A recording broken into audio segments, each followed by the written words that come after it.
Jɛmukan min bɛna yira aw la, a hakilina ɲuman bɔra APCDH ka projet Foot Citoyen Express la. A jukɔrɔma dondonba, o ye ambassade du Danemark ye ale ni Famok.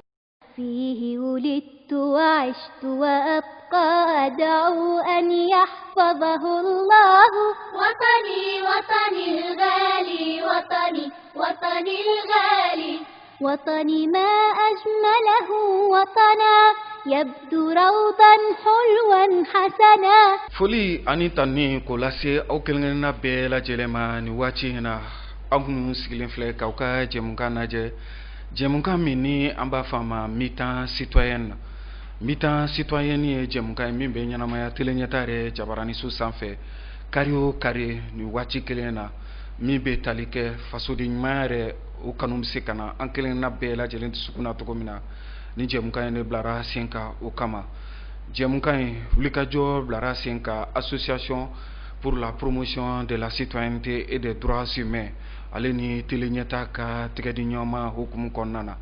O cogoya kelen na dɛmɛbaga jɛkulu ka foli lase u ma ni o ye Danemark lasigidenso min bɛ anw ka jamana kɔnɔ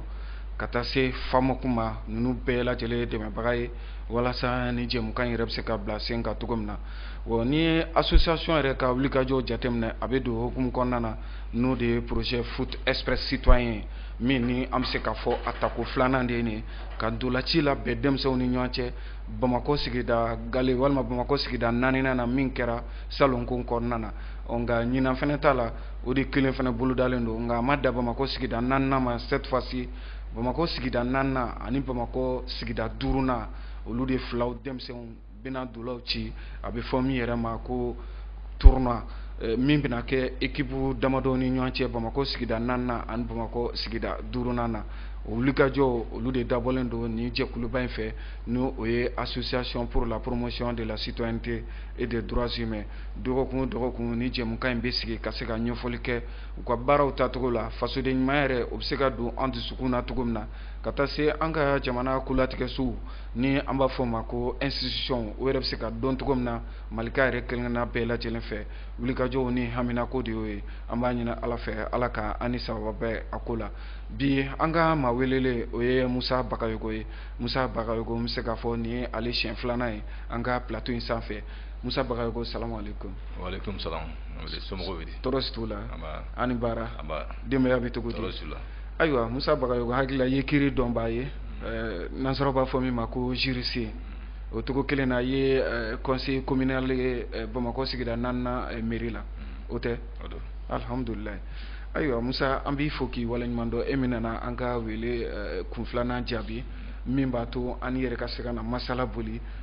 jamana kɔnɔdenw yɛrɛ ani wasaden walima wasabulon kura min bilalen filɛ sen kan danaya yɛrɛ bɛ se ka sabati an n'u ni ɲɔgɔn cɛ cogo min na o baaraw ka se ka i da don la fɛsɛfɛsɛli ka ko la wasadenw kan ka mun kɛ min b'a to danaya yɛrɛ bɛ se ka na u ni maa minnu ye u ta bari anw ka jamana kɔnɔ bi ni a fɔra dɔrɔn k'a fɔ maa dɔ kɛra wasaden ye san 5 o kɔfɛ i ɲɛ tɛ d'a kan bilen o kɛra gɛlɛyaba ye walima o kɛra tigɛ n'a yɛrɛ ye jamana kɔnɔdenw yɔrɔ ka ɲɛsin u ka députéw ma mun bɛ se k'o bali députéw yɛrɛ bɛ se ka mun kɛ min b'a to danaya bɛ se ka sabati u ni jamana kɔnɔdenw ni ɲɔgɔn cɛ cogo jumɛn na ninnu bɛɛ lajɛlen de na kɛ an ka masala ye Musa Bagayogo an na min walawala ni Ala ka jɛ ye yanni o cɛ an ka wulikajɔ sera Bamako sigida 4nan ale mairie la association pour la promotion de la citoyenneté et des droits humains olu y'u bolo fila fa k'a to n'u ni da tangalila an b'a fɔ min yɛrɛ ma ko masque ka se ka t'o di Bamako sigida 4nan k'i minnu kelen don k'a fɔ u na u kan bɔ walima Bamako sigida 4nan équipe minnu taara minnu kan ka tournoi participer lajalifɛn ninnu kɔni taara d'u ma min b'a to an ni u bɛɛ lajɛlen kelen-kelen na an bɛ se ka kisi cogo min na ka bɔ coronavirus yɛrɛ tɔɔrɔ ma a wulikajɔ kɛra alamisa min bɛnna mai kalo yɛrɛ tile 14 ma Munir Jire ani Aissata Mayiga olu tun bɛ teleɲɛta tɔgɔ la seereya minnu sɔrɔlu fɛ an ka jɛ ka o lajɛ ɲɔgɔn fɛ. Ali sisan no ka kɛɲɛ ni fasoden ɲumanya waleyali fo ka taa se adamadenya hakɛw sabatili ma. Jɛkulu min bɛ n'a bɛ fɔ a ma ko Association pour la promotion de la citoyenneté et des droits humains. Ale kɔni ye tɛgɛkolaw n'a bɛ fɔ olu ma ko gel hydroalcoolique fo ka se masques ma. Ale kɔni o dɛmɛ ta ni k'o ɲɛsin commune kati denmisɛnninw yɛrɛ ma. Kɛrɛnkɛrɛnnenya la minnu ka baara bɛnnen don balontan ma walasa u bɛ se k'u yɛrɛ kisi k'u tanga coronavirus bana yɛrɛ ma cogoya min na. Nin sigi in kɔnɔna la ni jɛkulu kofɔlen ɲɛmaaba ale kɔni ye ɲɛfɔli kɛ u ka nin waleya ɲuman yɛrɛ kun kan. Bi waleya in ye ka dɛmɛ kɛ ka ɲɛsin tɔnw ma ani tɔn minnu bɛ baara la ɲɔgɔn fɛ n'o ye balontan jɛkulu ye kare kɔnɔ balontan tɔnku ye an n'u bɛ baara la ɲɔgɔn fɛ depuis san dama dama projet dɔ kɔnɔ n'an b'a fɔ ma foot citoyen sɛ in na ta kun ye foot citoyen express n'o kun kɛ kun ye ka population mobiliser pour que u ka participer élection na kosɛbɛ.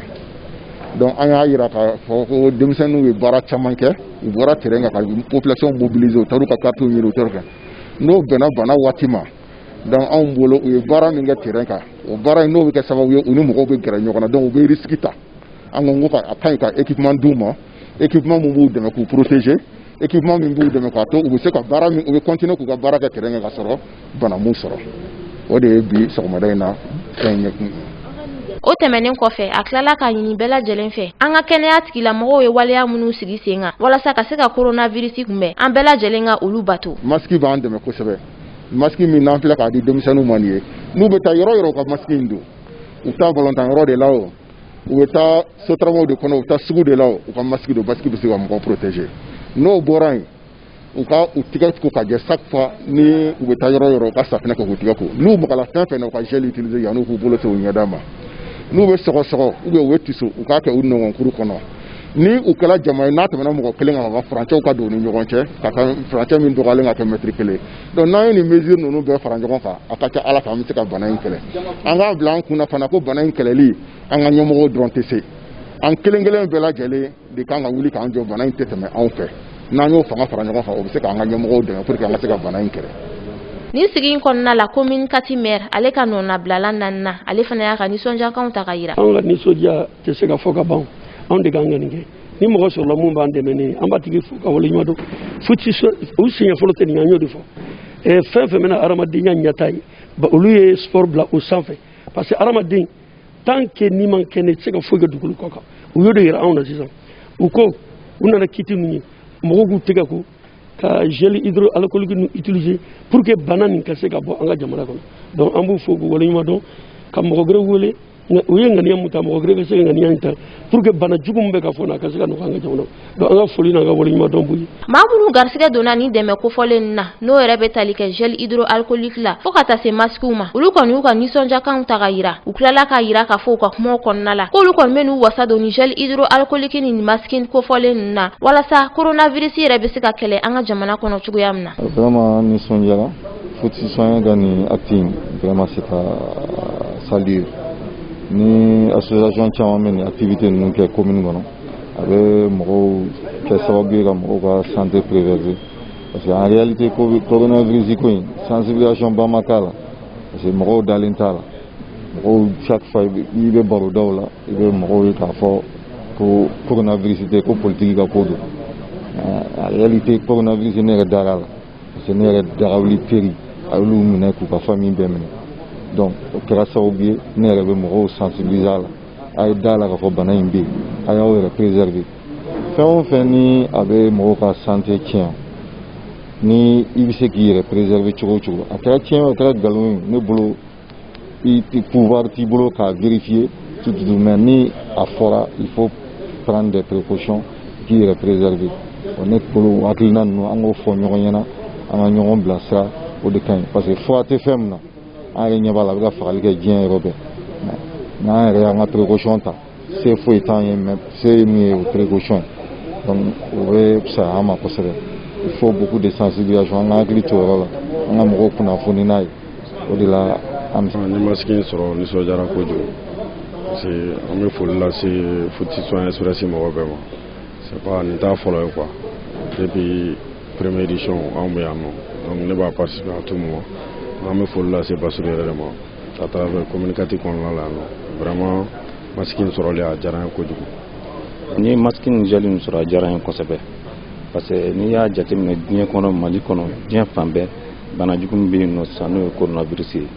donc a dun fara kan ka gel ani masque don n'an y'o don o b'an cɛ janya bana in na donc o de y'a to gel ni masque sɔrɔli a diyara ne y'a ye. K'i yɛrɛ ni kisi ka tila ka maa wɛrɛ ni kisi bana jugu ma o kɔni ye fasoden ɲumanya waleya dɔ ye o de kɔnɔna la association pour la promotion de la citoyenneté et des droits humains ale b'a ɲini maliyɛnden bɛɛ lajɛlen kelen kelen fɛ an k'an wasa don gel hydroalcoolique ni masquew la ka tila an ka kɛnɛya tigilamɔgɔw ye fɛɛrɛ minnu bila sen kan walasa bana in bɛ se ka kunbɛn cogoya min na an ka olu waleya walasa coronavirus bana yɛrɛ bɛ se ka kɛlɛ ka bɔ an ka jamana kɔnɔ cogoya min na.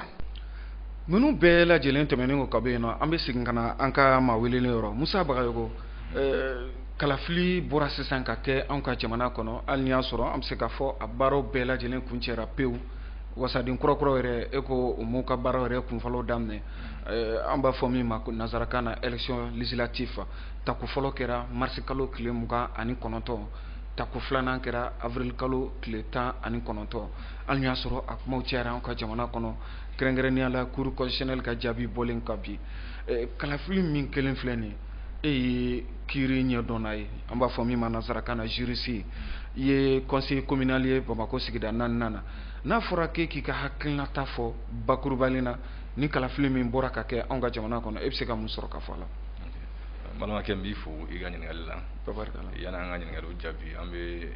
dugawu don kɛ ani ka foli kɛ an lajɛbaga jɛkulu bɛɛ ye bato mun kɛra sɔrɔ Ala ka bato bɛɛ minɛ Ala ka sunkalo foroko ɲuman d'an ma i da sera min ma o ye tiɲɛ effectivement kalafili kɛra an fɛ yan mais yanni wasaden kalafili ka kɛ donc wasaden mun tun bɛ yen donc danabaliya tun nana kosɛbɛ ni jamanadenw cɛ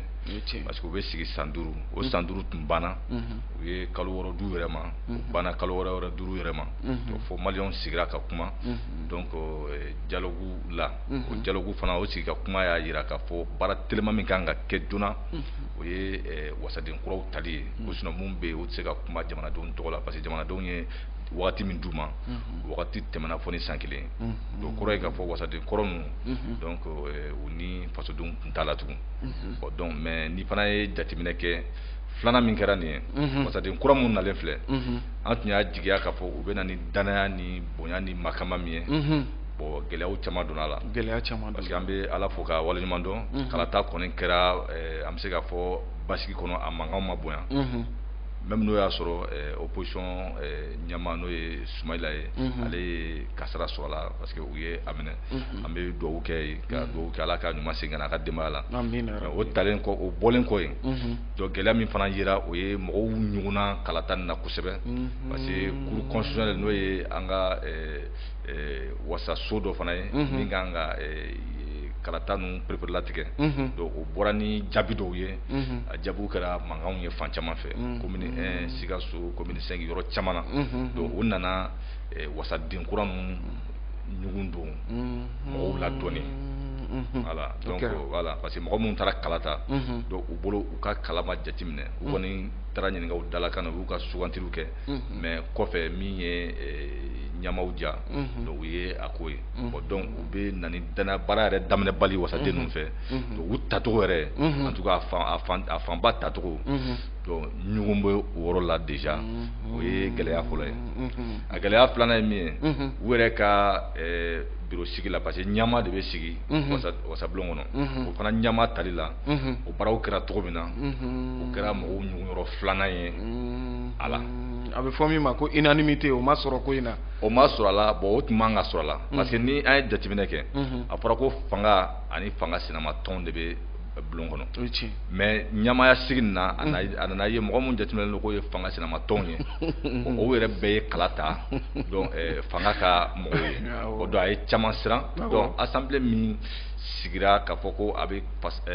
jamana ɲɛmɔgɔw kɔlɔsi u ka baara la baaraw ma ɲɛ ka u wele k'a f'u ye k'u latilen bon n'a fɔra o fana ɲɛmɔgɔ tali la donc mun kan ka ngara da o yɛrɛ nana fara o ɲɛmɔgɔ ka k'o dɛmɛ donc o ye ɲugun sabanan ye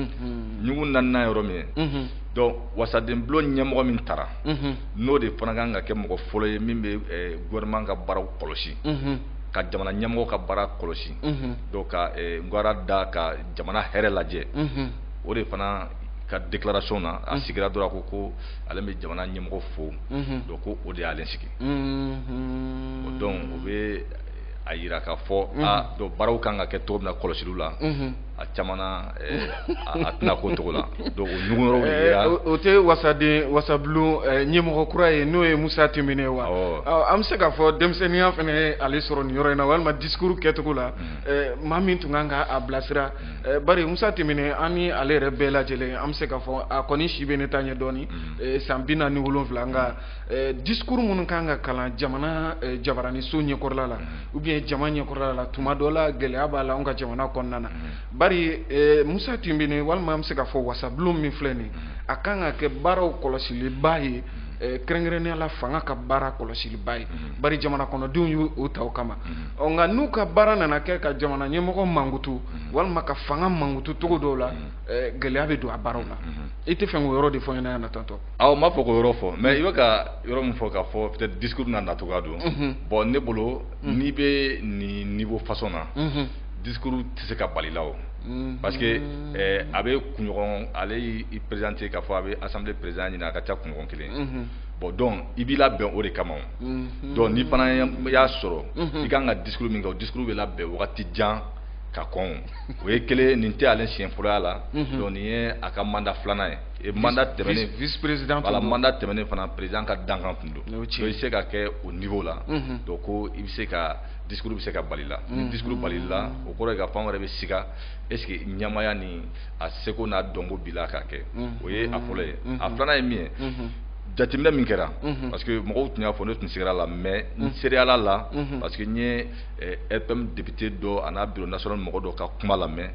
k'a fɔ u ka bureau national mɔgɔw ye mɔgɔ min ta o tun ye Jarasuba ye mais ko kɔfɛ ko président ko non ko Jarasuba k'a bila ko Musa Tɛmɛnɛ de bɛ k'a ye donc ko RPM na u ka laada y'o ye ni jama bɛnna fɛn o fɛn kan kɔfɛ u bɛ taa da président ɲɛkɔrɔ ni président ko k'a ka kɛ cogo min na cɛkɔrɔba ɲɛkɔrɔ a bɛ kɛ ten bon donc o ye problème ye an ka démocratie la parce que o kɔrɔ ye k'a fɔ parti politique ninnu kɔnɔ il y a un problème de démocratie interne c'est à dire que jama bɛ bɛn min kan o tɛ ta mɔgɔ kelen de ni dingo bɛ ta donc ni nafolotigiba walima min yɛrɛ ta ye tɔn ye voilà min ta ye tɔn ye o de hakilinan bɛ ta n'o ko ka kɛ cogo min na donc RPM bureau national bɛɛ sigira ka ɲɔgɔn ye kala tara Jarasuba gagnera mais président donc o ko non ko jama ka hakilina ale mago t'o la donc ale ma fɛ nin de ka k'a ye o ka k'a ye donc bɛɛ tuguna o nɔfɛ donc hali ni ye Tɛmɛnɛ ka discours lamɛn a ye mabalimalakan min ta ka président sɛgɛrɛ i b'a dɔn ten k'a fɔ ko démocratie ko tɛ donc a n'a tacogoya a tɛ se ka gɛlɛya foyi don gouvernement ka baaraw la dɔw ka fɔ la Musa Tɛmɛnɛ ka discours miniti damadɔ nka jamana ɲɛmɔgɔ a bɛ a fo a kɔnɔna na a bɛ siɲɛ 7 bɔ mɔgɔ min i kan ka mɔgɔ min ka baara kɔlɔsi ne kɔni kɛra o foliba ye ko ka kɛ o tanuba ye tantɔ a bɛ maa siran ayiwa nka an y'a ye kalafili min fana kun cɛra an ka jamana kɔnɔ n'o ye wasadi kalafili ye a bɛ fɔ min ma ko taux de participation très très faible jamana kɔnɔdenw tɛ sɔn ka bɔ ka taa kalafili Musa ni ma ko k'e ka dakuruɲa fila fo la Malika ka bɔbaliya ka taa kalafili yɔrɔ la surtout n bɛ se k'a fɔ mɔgɔw yɛrɛ bɔra Mali yɛrɛ fan caman mais Bamakɔ yan Bamakɔ dun yɛrɛ de ye Mali yɛrɛ duguba jama ka ca yɔrɔ min na ka tɛmɛ dugu yɛrɛ tɔ bɛɛ kan nka ka taa ye bɛɛ lajɛlen b'i sigi k'i bolo fila da i sen kan mɔgɔw tɛ bɔ ka taa kalafili yɔrɔ la o fana yera ni kalafili in na Musa e ka analyse y'o la mun ye bon ne ye kun 3 de jateminɛ o la kalafili jama bɔbaliya a kun fɔlɔ ye min ye o ye banako min fɔra n'o ye coronavirus ko ye donc o ye mɔgɔ caman lasiran donc caman ma taa kala ta a kun filanan ye min ye o ye mara min b'an kunna nin ye mɔgɔw saliyara mɔgɔw découragera mɔgɔw tun ye jigiya fɛn o fɛn da donc a jigiya si ma bɔ a sira fɛ kuranko jiko donc baloko adamadenya yɛrɛ nɔgɔya ani kalanko kurantigɛ bɛ yen sisan voilà o si ma sabati denmisɛnw tɛ ka taa lakɔli fɛnɛ voilà o si ma sabati donc 2013 donc mɔgɔw bɔra ka kala ta cogo min na ani 2018 mɔgɔw bɔra ka kala ta cogo min na mais k'a fɔ ko a bɛɛ kɛra laɲini mun kama o ma sabati donc mɔgɔw yɛrɛ saliyara donc danaya tɛ ɲamaw ni dugumamɔgɔw cɛ tugun donc alors que ɲɛmaw de bɛ kalata labɛn donc danabaliya donc mɔgɔw b'a fɔ bon est ce que nafa bɛ nin na an bɛ taa mɔgɔw ta k'a fɔ ko n'u sigira u bɛ an ka hɛrɛw ɲini mais ni u sigira ni min ma fara gɛlɛya kan fɛn tɛ bɔ a la est ce que nafa bɛ kalata la tugun bon a sabanan fana ye min ye o ye parti politiques ye ani candidat n'o ye mɔgɔ minnu bɛ taa danaya ɲini walasa ka kɛ wasaden ye a caman na ils n'ont pas d'ancrage populaire c'est à dire que a caman na sigida la u sen tɛ ye sigida kow la u bɛ da ka sinɔgɔ ni kalata wagati sera u bɛ boli ka na mɔgɔw nɔfɛ togoda ni fɛn ninnu na mais donc ni kala taara dɔrɔn u tɛ ye tugun u tɛ yanga dingudi la u tɛ yanga furusiri la a dɔ bɛ dɔ la olu de bɛna wari bɔ k'o di parti politique ma dɔrɔn olu de bɛ kɛ candidat ye olu de bɛ kɛ candidat ye donc population yɛrɛ tigɛra donc candidat ninnu na sa u tigɛra politique mɔgɔw la donc o de kosɔn mɔgɔw yɛrɛ t'u yɛrɛ sɛgɛnna tugun ka kala ta ani cour constitutionnelle bɔlen filɛ ka baara min kɛ nin nin bɛ dɔ fara mɔgɔw ka saliya kan kosɛbɛ parce que voix mun allude k'a fɔ ko u ma ɲɛ ne taara kala ta bon donc n ka kalata cogo ɲɛna mais ko ne ka kala sen t'a la ko parce que dɔ ye fili dɔ kɛ yɔrɔ dɔ la min ye fili kɛ yɔrɔ la o tigi kan ka ɲɛnki mais foyi tɛ ne ka kala la mais n'a fɔra anw mɔgɔ ba caman taara kala ta ko o bɛɛ annulé dɔ ka fili nɔfɛ alors que anw nɔ tɛ fili la donc o kɔrɔ ye k'a fɔ siɲɛ wɛrɛ nafa t'anw ka kalata la donc o fana de nana ni mɔgɔw saliyali ye donc ka bɔ kalata ninnu na. tabarikala ayiwa ni explication in diyara n ye kosɛbɛ kosɛbɛ k'aw ladɔnniya k'a fɔ aw b'aw ka jɛmukan kɛnɛ ka jɛmukan min ni an b'a wele mi-temps citoyenne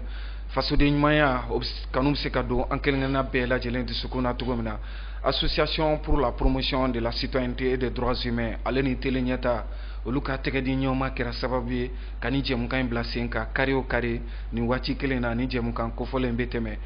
dɛmɛbaga jɛkulu Danemark lasigidenso min bɛ anw ka jamana kɔnɔ ka taa se FAMOK ma projet foot express citoyen a bilalen don hukumu minɛn kɔnɔna na bi ma welele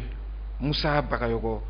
kiri ɲɛdɔnbaa don an b'a fɔ min ma nansarakan na juriste o cogo kelen don conseiller communal don Bamakɔ sigida 4nan na Musa Bagayoko ayiwa an bɛna yɔrɔ la sisan a bɛ fɔ min ma danaya n'o ye confiance ye nansarakan na wasadenw ani jamana kɔnɔdenw ni ɲɔgɔn cɛ a bɛ se ka kɛ wa an bɛ don min na komi bi Mali kɔnɔ wa mun kan ka kɛ wasadenw fɛ min b'a to danaya yɛrɛ bɛ se ka sabati cogo min na u ni jamana kɔnɔdenw ni ɲɔgɔn cɛ o baara ye baara gɛlɛn an ka jamana kɔnɔ bi dɛ. danaya sigini ka na wasadenw ni jamana kɔnɔdenw cɛ a bɛ se ka kɛ mais a ka gɛlɛn kosɛbɛ ani condition b'a la mais a condition fanba o tɛ jamana kɔnɔdenw bolo mais o bɛ wasadenw bolo a condition fɔlɔ ye min ye bamananw b'a fɔ an fɛ yan ko bonya bɛ ye bonyamasegin bɛ yen o ye tiɲɛ kala t'a la cɛbaw bɛ taa yɔrɔ bɛɛ hali togoda mɔgɔ 2 mɔgɔ 3 bɛ togoda mun na u bɛ taa yen u timinan ka di ka tɛmɛ fɛn bɛɛ kan bɛ don womisɛn bɛɛ kɔnɔ mais n'u sago sɔrɔla min bɛ segin ka taa u taara yɔrɔ mun na ka taa dɛmɛ ɲini mun bɛ segin ka taa foli kɛ a ka dɔgɔn dɛ n'i sera mɔgɔw ma k'u k'i dɛmɛ n'u y'i dɛmɛ i sago sɔrɔli fara a sɔrɔbaliya kan i kan ka segin ka taa o foli kɛ mais wasaden minnu sigira mun b'a la k'a fɔ ko kalata banna u bɛ segin ka taa foliw kɛ a ka dɔgɔn dɛ o ka dɔgɔ Mali kɔnɔ bon o ye a 147 la voilà o tigilamɔgɔ ka dɔgɔ voilà o fɔlɔ o ye waleɲumandɔnbaliya ye donc population b'i sigi k'o kɔnɔ n dalen don a la a wasaden 147 mun bɛ segin u donna yɔrɔ o yɔrɔ ka segin ka taa o foliw kɛ a ka dɔgɔn dɛ a ka dɔgɔ bon donc o ye a condition fɔlɔ ye donc pour que danaya ka na n'i donna mɔgɔw kan k'u k'i dɛmɛ n'u y'i dɛmɛ donc segin laɲini sɔrɔla laɲini ma sɔrɔ segin i ka taa bonyamasegin kɛ bon tant que Mali politique mɔgɔw Mali candidat Mali cɛbaw ma o don u jogo la donc danaya se ka na o ni population cɛ o y'a fɔlɔ ye a filanan ni i bɛ jɔyɔrɔ ɲini na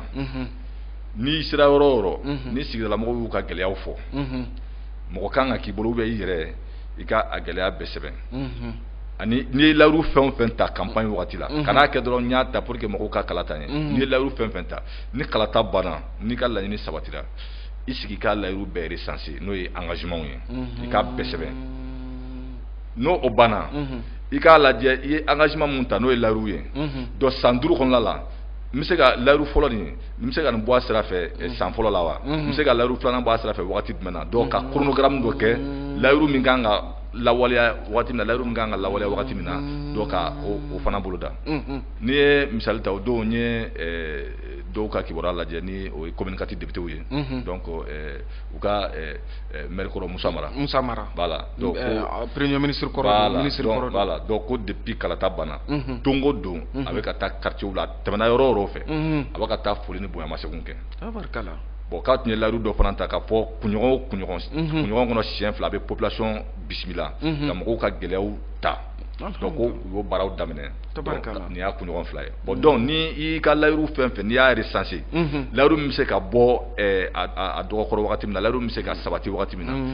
o gafew kɛ ka population kunnafoni o la donc ani n'i ye layiru min bɔ a sira fɛ donc i bɛ mɔgɔw kunnafoni ni min ma se ka bɔ a sira fɛ gɛlɛya min sɔrɔla ka to ka population kunnafoni bon tant que ni o ma kɛ donc danaya tɛ se ka na yɔrɔ wɛrɛ min bɛ yen o ye wasaden ka ye anw de ye e ta k'e k'an ka ciden ɲɛ ka da wasaden kan voilà ɲɛ ka da wasaden kan anw de ye ta k'e k'an ka ciden ye donc c'est vrai Bamako ka di donc assemblée baaraw fanga ka bon mais an y'i ta wagati ni wagati i kan ka na donc an k'i ye an k'an ka kungo f'i ye ou bien ni an nana Bamako sɔrɔ yɔrɔ ka k'i la an bɛ se k'i sɔrɔ yɔrɔ min na k'an ka kungo f'i ye i k'u ta ba la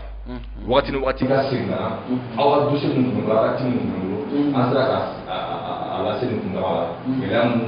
yera la o de filɛ bon tant que n'o baaraw ma kɛ donc o fana segin ka gɛlɛn wasadenw ni o tɔgɔ kelen na an bɛ se k'a fɔ hali o bɛ don restitution hukumu kɔnɔna na n'o de ye ka kɔmasegin kɛ ka se ka taa sariya kisɛ minnu walima baara minnu kɛra aw fɛ wasabulon yɛrɛ kɔnɔna na ka se ka taa a ɲɛfɔ sigidalama minnu ye ta o fana jɔyɔrɔba bɛ nin ko in na voilà restitution b'a la donc baara minnu kɛra assemblée la donc kalo 3 o kalo 3 ka segin ka taa ka t'o baara kɔmasegin fɔ population an ye nin kɛ an ye nin kɛ nin de jago sɔrɔ nin de gɛlɛyaw yira o ka fɔ mais depuis ka restitution ye baara fanga de dɔrɔn parce que i bɛ taa sɔrɔ depuis élira sigida min na gɛlɛya dɔw bɛ yen sirako gɛlɛya jiko gɛlɛya kalanso gɛlɛya olu la s'a ma a kan ka wuli n'o dossier ye ka taa ministre la ka taa assemblée la ka taa yɔrɔ la donc waati ni waati a kan ka segin ka taa donc dugu dossier minnu ni sigida dossier minnu dira ma donc n ka deputeya baara misɛnnin dɔw kɔfɛ donc a dossier a bɛ niveau jumɛn na mun wulila ka se jɔn ma a dossier bɛ niveau jumɛn na an ka dugu radio ko an ka dugu école ko donc dugu sira ko donc a dossier mun tun bɛ n bolo donc n sera ka mun de k'a la ni ne y'a faamuya sisan Musa Bagayoko e ka nin kuma in b'a jira k'a fɔ ja n'i kɛra député ye sunɔgɔ de banna kɛ députéya ni sigili tɛ bɛn i tɛ se ka o ye ɲɛmɔgɔya fan bɛɛ ye n'i kɔni kɛra ɲɛmɔgɔ ye ɲɛmɔgɔ man ka sunɔgɔ ɲɛmɔgɔ man ka i fari ja i yɛrɛ ye parce que ni i y'a décidé ka kɛ ɲɛmɔgɔ ye o kɔrɔ i jɛn'i yɛrɛ kɔ de k'i kɛ jama ta ye donc jama bɛ lafiya de e tɛ se ka lafiya donc fɔ maliyɛnw k'o faamu ɲɛmɔgɔya tɛ faamaya ye ɲɛmɔgɔya ye n'i kɛra ɲɛmɔgɔ ye ka ban i kɛra député ye i bɛ wari min sɔrɔ kalo sara la dɔrɔn essence bɛ kɛ mobili kɔnɔ i kɔni bɛ don mobili ɲumanba de kɔnɔ i bɛ wuli ka bɔ sunɔgɔ la midi ne kɔni n k'a ka di o yɔrɔ in de la sanke n foyi t'i kan quoi degun foyi t'i kan non o ye n'i t'a fɛ ka baara kɛ ka ɲɛ n'i tɛ wasaden ɲuman ye degun tɛ k'i kan mais démocratie yɛrɛ na parce que fɔlɔ an tun b'a fɔ ko fanga wali ni fanga ko sira ka bɔ i kuncɛ ma a bɛ bɔ yen donc parce que fanga a tun bɛ jateminɛ fanga bɛ mɔgɔ min bolo k'a fɔ ni ala yɛrɛ tɛ o de ye aw ka ala ye mais démocratie tile la fanga bɛ mɔgɔ min bolo i ye ciden de ye fanga kalifalen de i la an bɛɛ n'a ka kan mais an jɛna k'a d'e ma e ka taa a waleya an tɔgɔ la i ma fisa n'an ye i t'an ɲɛ hɔrɔnya la i t'an ɲɛ danbe la e y'anw ka ciden de ye i sara bɛ bɔ an fɛnɛ de i sara bɛ bɔ anw de kun donc n'i t'a ɲɛ i sen bɔ a la i tɛ se ka na faamaya farida donc fɔ ɲɛmɔgɔw k'o jateminɛ ɲɛmɔgɔ fɛn o fɛn n'a b'i kunkolo la k'i ye faama ye i se ka baara kɛ ka ɲɛ dɛ mais nabi kula ka fo ɲɛmɔgɔya ne ka cɛya ma sɔrɔ n ka nafolo ma sɔrɔ n ka hɔrɔnya ma sɔrɔ n ka danbe ma sɔrɔ danaya di daran kan mɔgɔw bɛ commune kɔnɔ mɔgɔw bɛ sigida la mun fana bɛ ɲɛ danaya hɔrɔnya la u bɛ ɲɛ nafolo u bɛ ɲɛ fana mais o bɛɛ tora ye ka a di ne ma danaya kosɔn donc ne ye ciden de ye donc jama fanba n'i y'a kɛ ka ɲɛ donc a hɛrɛ bɛ lase bɛɛ ma n'i y'a kɛ ka juguya a bɔnɛ bɛ lase bɛɛ ma e hakɛ bɛ n kan donc n'i ye ɲɛmɔgɔya ko ye a ka ca ala fɛ donc i tɛ se ka sinɔgɔ i tɛ se ka ɲinɛ i tɛ se ka lafiya. ayiwa Musa Bagayogo danaya sabatili wasadenw ni jamana kɔnɔdenw ni ɲɔgɔn cɛ walima sigidalamaw ni ɲɔgɔn cɛ jamana kɔnɔdenw yɛrɛ fana olu fana jɔyɔrɔba bɛ nin ko in na wa est ce que jɔyɔrɔ bɛ jamana kɔnɔdenw na min b'a to danaya bɛ se ka sabati bari anw ka jamana kɔnɔ fɛn dɔ ye gɛlɛya ye o ye ni an ye ɲɛmɔgɔ ta k'a bila ɲɛmɔgɔya la an kɔni ye baara kalifa i la anw ka sira foyi t'a la an bɛ fanga d'i ma k'an kɔ don k'an bolo fila croiser ka sigi an sen kan est ce que o fana tɛ gɛlɛyaba ye anw ka jamana kɔnɔna na jamana kɔnɔdenw jɔyɔrɔ bɛ se ka kɛ mun ye wasaden a ka nin baara ninnu bɛ se ka sabati a bolo cogo di. jamana kɔnɔdenw jɔyɔrɔ bɛ se ka kɛ fila ou bien saba ye a jɔyɔrɔ fɔlɔ ye min ye ka wasadenw ka baara ɲini k'u dɔn parce que jamana kɔnɔden caman bɛ yen u tɛ député ni maire ka baara dɔn ka bɔ ɲɔgɔn na bon e kan ka mɔgɔ min kɔlɔsi ni e yɛrɛ t'a ka baara dɔn donc gɛlɛya bɛ ye kɔlɔsili la donc il faut que jamana kɔnɔdenw k'a ɲini parce que a bɛ fɔ ko nul n'est censé ignorer la loi donc sariya min bɛ assemblée sigi député ka baara a bɛ gafew kɔnɔ donc jamana kɔnɔden bɛɛ k'a ɲini ka député ka baara dɔn donc la an bɛ société civile wele n'o ye association ni ONG ye u ka sensibilisation caya ka mɔgɔw kunnafoni mɔgɔw ka wasadenw ka baara dɔn ni population y'u ka baara dɔn population bɛ se ka baara kɔlɔsi o y'a fɔlɔ ye a filanan fana ye min ye ka i y'a fɔ cogo min na ka kala ta mɔgɔ ye a ka laɲini sabatilen k'a ye ka to yen o tɛ a y'a ka wasadenw ɲini n'u taara aw ka dugu la a y'aw ɲini a k'u ye n'aw nana Bamakɔ a y'aw ɲini a k'u ye a ka dugu gɛlɛyaw f'u ye u tun ye layiru mun ta a layiru bɛ niveau jumɛn na donc a kɔni ye k'u to yen kana maa ta ko n ka sira t'i la bilen ni an ka sira tɛ ɲɔgɔn na bilen awɔ justement parce que caman b'a fɔ donc an ka sira tɛ ɲɔgɔn na mais n'i ma bɔ a sira fɛ n'i ka san 5 dafara donc i bɛna an sɔrɔ yan mais ni e y'a to san 5 bɛɛ ka tɛmɛ donc alors que ni e tun ye pression dɔw k'a ka baara dɔw bɛ se ka kɛ o san 5 bɛɛ bɛ kɛ donc taaɲɛ tɛ kɛ baara ɲɛnamaya de ye waati de voilà ɲɛnamaya ye waati ye donc ni e y'o san 5 kɔnɔ hali ni e ye a ɲɛngin i kana voter ye siɲɛ wɛrɛ ka mɔgɔ wɛrɛ ta mais a ye san 5 min kɛ i tun bɛ se ka tiɲɛni dɔw bali ou bien i tun bɛ se ka wajibi a ka ɲɛtaga baara dɔw kɛ o bali la donc n'i ye wasaden ta donc kana sɛgɛn a ɲinini na n'a nana a ka yɔrɔ la o ou bien n'i nana Bamakɔ a ɲini k'a ye a y'a ɲini k'a ye ou bien a ka délégation wuli a ka taa a n'u ka sigi ka kuma ka kunnafoni dɔn u ye layiru mun ta ani sigida yɛrɛ ɲɛtaga b'u bolo cogo jumɛn na o baaraw ka kɛ mais yɔrɔ wɛrɛ min fana bɛ yen min ka gɛlɛn kosɛbɛ o ye Mali sariya ye fanga di wasaden ninnu ma kosɛbɛ donc o de kosɔn population n'o ye sigidaladenw ye u ka contrôle barika ka dɔgɔ parce que ni e ye mɔgɔ sigi ka ban hali n'a sɔrɔ a ye layiru caman ta ye n'a sigira ka ban san 5 de don a y'a ka layiru bɔ a sira fɛ o a b'a ka san 5 kɛ a m'a bɔ a sira fɛ a b'a ka san 5 kɛ a nana e lajɛ o a b'a ka san 5 kɛ a mana e lajɛ o a b'a ka san 5 kɛ hali n'i y'a sɔrɔ a wari bɛ d'a ma a ka n'i lajɛ hali jamana bɛ musaka min d'a ma k'a ka taa i lajɛ ka taa baaraw kɔmasegin kɛ hali n'a m'o kɛ a bɛ san 5 nin kɛ wa a b'o wari kelen sɔrɔ a b'o wari kelen sɔrɔ i ko ni wasaden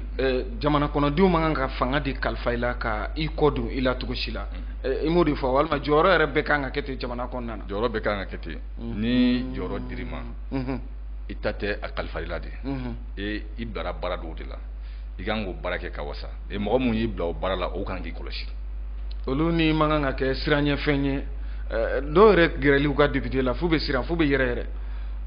bon donc député b'a yɛrɛ kɛ siranɲɛ fɛn de ye parce que an ka jɛ ka wara faga e ka o golo biri anw de ye kɛ fama ye o ye tiɲɛ ye ala anw de ye kɛ fama n'a fɔra ko e yɛrɛ nana anw minɛ ka an tereke ka i yɛrɛ fisaya n'anw ye donc a bɛ mɔgɔw lasiran nin bɛɛ de fana nana ni fɛn ye mun bɛ a to population bɛ tigɛ donc wasadenw na ni population bɛ salaya politique la parce que ni i ye danaya da mɔgɔ min kan ko y'i dɔ ye n'o yɛlɛnna o bɛ fila yɛrɛ ma donc ka taa fari wɛrɛ da donc fo e awre be filibo nga Musa Bagayogo o yoro fene na fantanya fene ba to fantam be sirande bari ekelinga make wasadi akam sanduru konna na abseka million chiama so mobili belele babe ka bulu re dunye Sénégal te dore walma animateur walma journaliste gwansango télé nyetala ni député o la bi kun chen bari bi keme flan no fe katake nation aide. Voilà, il est comme bon, c'est-à-dire que Fanta ni be i kana sira e be fenga foko inika Fanta ya be ki jagele e ka député nyawa mais ni iye kalata député adama kalata wakati ni wulla ka se député mo be député wulla ka sima ki ka deme nyini e ya fo e ga pobo kasa mbi deme mo ti ka derme clean des conditions posées mbi deme mais ni sigira i ka barake ni ma barake mi wuli ka sima ka fiye donc ni o tigi sigira e ma drame kele minala donc il se ka wuli wakati be al ni milliard de ba ko kata i hakilna foye al ni député milliardaire do mais ni mogo pour que ga kalata ye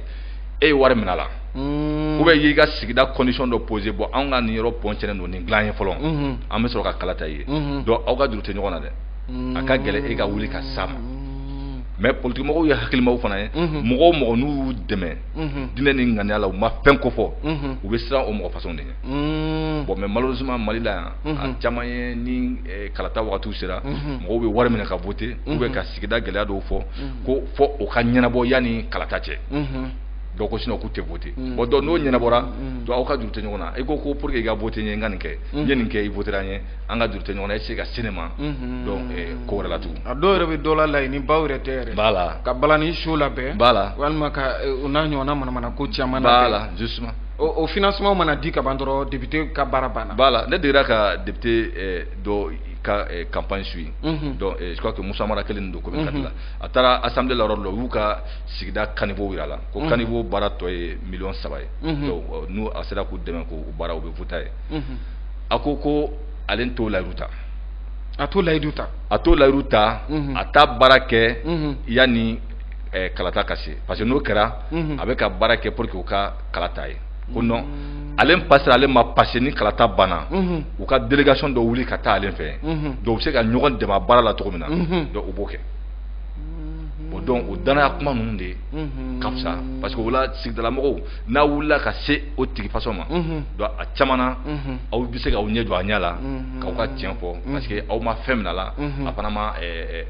aw san ka foko ay ni condition posée a o ke asola ka kalata donc il faut que sigdala mogo ko famu anga kalata anga na condition posée anga ke manyuma koye ma mun kan andalen do mo amina amba do mi ladrier angota no tigi boranji koro donc sanduru nata o ban soro mais nanye waru mine ou be ka condition do poser no tigi o condition bo asira fedoro on se ka contrôler ketugu on se ka fosi wajibi atigiga ayo onga ni yoro ina Musa Bagayogo anga jamana konnana eko souvent nyote ka shuru shufe ka jamfa do konoma parti politique ton re ani jamana konna do ni nyache bari iba soro sisa sigidala RPM de kadine walma URD de kadine onga élection manase ou bien ni candidat mi ni misali la otene refe la ko bay min tunga ke candidat ne ka commune konnana nga nebna obligé ka voter parce que RPM nga parti walma URD nga parti o fene gole ay anga jamana konnana de o e gele ay ko sebe do ay fuma ko les alliances électorales bon o de tega du ko sebe parce que parti chamambe ou te critère di dukumala la ka fo commune ngono cercle kono bon on a parti hakilna ni on be opposition na ou be majorité la donc parti femme opposition na akana alliance keno al na be perdu donc parti femme majorité la akana alliance keno al na be perdu donc au tala ou be betoé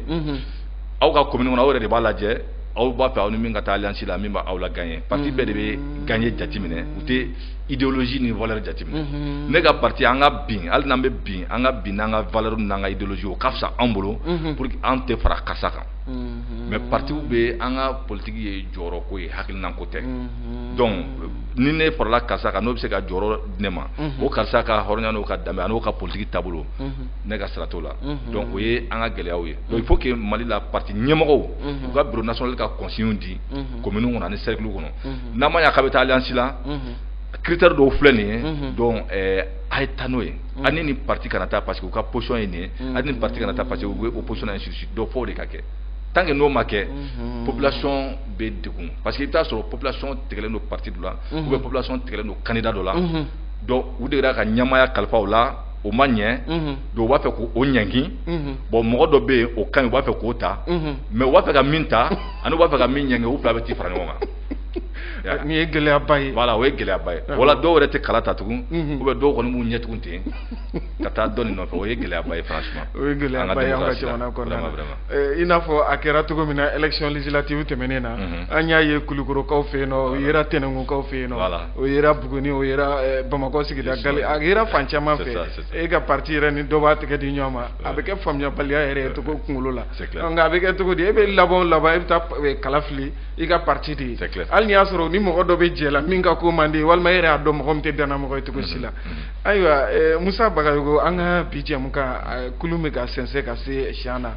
ni maa ko k'e k'i to nin kɛnɛ kan ni ka kumakan laban fɔ e bɛ se ka mun sɔrɔ ka fɔ. bon n bɛ kumakan laban fila fɔ a fɔlɔ ye min ye o ye ka ɲɛsin parti politique ma bi n'i ye jateminɛ kɛ parti politique militant t'u bolo dɛ non électeurs de bɛ yen mais militant tɛ yen. i t'a a danfara fɔ an ɲɛna militant ani électeur. militant ye parti kɔnɔden ye parti min yɛrɛ ye parti sɛbɛnfura ta min ye parti sɛbɛnfura ta ne ta ye parti ko ye ni parti ko k'an ka sa yɔrɔ min na an bɛ sa ye donc o ye militant ye mais o de dɔgɔyara o de pratiquement an bɛ se k'a fɔ o de tɛ yen a tɔ kɛra électeurs ye mɔgɔ min bɛ voter donc ni élection sera parti bɛɛ bɛ taa mɔgɔ voter taw de nɔfɛ donc o fana mun bɛ voter o ta tɛ parti ko ye dɛ parti jumɛn ye wari di yan ou bien parti jumɛn sɔnna an ka condition ma ou bien parti jumɛn ye ne ni dungo ta ne ni ka mɔgɔ ta k'o kɛ candidat ye i bɛ taa sɔrɔ dɔw b'a fɔ k'u bɛ RPM na mais ni RPM ye candidat ta candidat min man d'u ye u bɛ taa voter Adema ye ou bien u bɛ taa voter Yɛlɛma ye donc parce que militantisme tɛ yen donc parti taabolo de y'a to mɔgɔw tigɛr'u la donc militant tɛ yen électeurs de bɛ yen donc ka ɲini parti politique fɛ u ka segin ka na politique kɛcogo la. donc politique est de façon quotidienne élection tɛ se ka kɔnɔ dɔrɔn k'i bɛ politique kɛ donc don o don parti politique ou politique ɲɛmɔgɔw kan ka kɛ radio show la ka kɛ télévision show la ka conférence kɛ ka sɛbɛnninw kɛ gafew kɔnɔ k'u ka parti hakilina n'u yɛrɛ hakilina jamana ɲɛtaga la k'o yira permanemment o ye politique mɔgɔ ka baara ye permanemment o de ka dɔgɔn an ka politique mɔgɔ la mun bɛ sɛbɛnninw kɛ mun bɛ taa radio la mun bɛ taa téléw la donc ka u hakilinaw fɔ mun bɛ conférence kɛ sigida la ka u hakilinaw yira jamana ɲɛtaga la donc an b'a ɲini u fɛ u ka politique baara kɛ de façon quotidienne comme a wajibiyara cogo min na a filanan ye min ye ka a fɔ maliyɛnw ye bɛɛ k'i sen don fasoko la jamana tiɲɛnen don jamana bɛ dugu ma an bɛɛ k'an mobiliser an k'an sen don fasoko la n ka sira t'a la u ka dabila voilà donc bɛɛ jɔyɔrɔ bɛ jamana joli la n'a ala k'an kisi n'a tiɲɛna a bɛ can bɛɛ de n'a ɲɛna a bɛ ɲan bɛɛ donc hakilina ɲuman bɛ min na waleya ɲuman bɛ min na bɛɛ ka i seko kɛ walasa mali ka bɔ nin dingɛ kɔnɔ ani ka ɲini wasaden kura ninnu fɛ u sigili gɛlɛyara donc kunu bɛ kunna sini u tun bɛ k'u ka règlement intérieur baara kɛ bon n yɛrɛ y'a mɛn ko u bɛ ka yɔrɔ dɔ bɔ a la ko député tɛ se ka ministre interpeller tugun donc k'i kelen tɛ se ko fɔ assemblée k'i kelen tɛ se ka ministre interpeller ko fɔ assemblée bon donc danayabaliya min bɛ yen n'u kana waleyaw wɛrɛw bila sen kan mun bɛ tila ka mɔgɔ tɔw ka tɔ tigɛ ka mɔgɔ tɔw tigɛ o la quoi parce que bɛɛ ɲɛ bɛ assemblée la bi ala k'an kisi ni assemblée ka baara ma ɲɛ donc a bɛ gɛlɛya don jamana basigi la kosɛbɛ ala ka n'a cɛ janya halisa ala ka mali suma donc an bɛ selicinin min ɲɛkɔrɔ ala ka a se an kɛnɛma ɲɛna ala k'an ka batow minɛ halisa ala ka jamana suma ayiwa an bɛ foli lase ma Musa Bagayogo e min sɔnna k'an ka wele jaabi ka na an ka plateau kɛnɛ kan bi hakili la nin tɛna kɛ an ka baro laban ye tuma ni tuma an bɛna to ka wele bila e ma min b'a to ani na se ka na masala jamana yɛrɛ kisaw kologirinw bɛɛ lajɛlen kan ka foli lase e ma ani Bagayogolakaw ka denbaya bɛɛ lajɛlen ayiwa nin de bɛ dansigi kɛ aw ka bi jɛmukan na ni association pour la promotion de la citoyenneté et des droits humains ale ni tele ɲɛta ka tɛgɛ di ɲɔgɔn ma o de kɛra sababu ye ka ni jɛmukan in bila sen kan dɛmɛbaga jɛkulu famaw ka taa se Danemark lasigiden so min bɛ anw ka jamana kɔnɔ a bɛ don hukumu kɔnɔna na n'o ye projet foot express citoyen i n'a fɔ an tun ye a ɲɛfɔ cogo min na jɛmukan yɛrɛ daminɛ la masalaw b'o la fɛn min kan o de ye danaya yɛrɛ bɛ se ka sabati cogo min na jamana kɔnɔdenw ani wasadenw yɛrɛ ni ɲɔgɔn cɛ o baaraw bɛ se ka sinsin cogo jumɛn na Musa Bagayogo ale de tun y'an ka maa welele a y'i da don nin bɛɛ lajɛlen na ni ka fɛsɛfɛsɛli kɛ ka foli ani tani k'o lase aw bɛɛ lajɛlen ma ni Ala sɔnna ma kari nata an bɛ ɲɔgɔn sɔrɔ nin kɛnɛ kelen kan ni ka na an da don masala wɛrɛ la min b'a to an ka jamana kanu a bɛ se ka don an bɛɛ lajɛlen kelen-kelen na dusukun na cogo min na ka foli ni tani lase aw bɛɛ lajɛlen ma ka samɛ foli fana kɛ o cogoya kelen na san caman bɛ Ala bolo Ala k'o don an ni aw bɛɛ lajɛlen garisɛgɛ la basigi ani kolosuma Ala ko o sabati an ka jamana kɔnɔ ka yafa deli kɛ tele ɲɛtaa ɲɛmɔgɔso yɛrɛ bɛɛ lajɛlen tɔgɔ la tele ɲɛtaa filɛbaw fɛ Mali kɔnɔ farafinna gun sanfɛ diɲɛ fan tɔw bɛɛ lajɛlen na an b'a fɔ Ala ka diɲɛ waati wɛrɛ don an n'aw bɛɛ lajɛlen garisɛgɛ la. Aw bɔra ka jɛmukan min lajɛ a hakilina ɲuman o bɔra APCDH ka projet foot citoyen express la a jukɔrɔma dondonba o ye Danemark ambassade ye ale ni FAMOK. فيه ولدت وعشت وأبقى أدعو أن يحفظه الله وطني وطني الغالي وطني وطني الغالي وطني ما أجمله وطنا يبدو روضا حلوا حسنا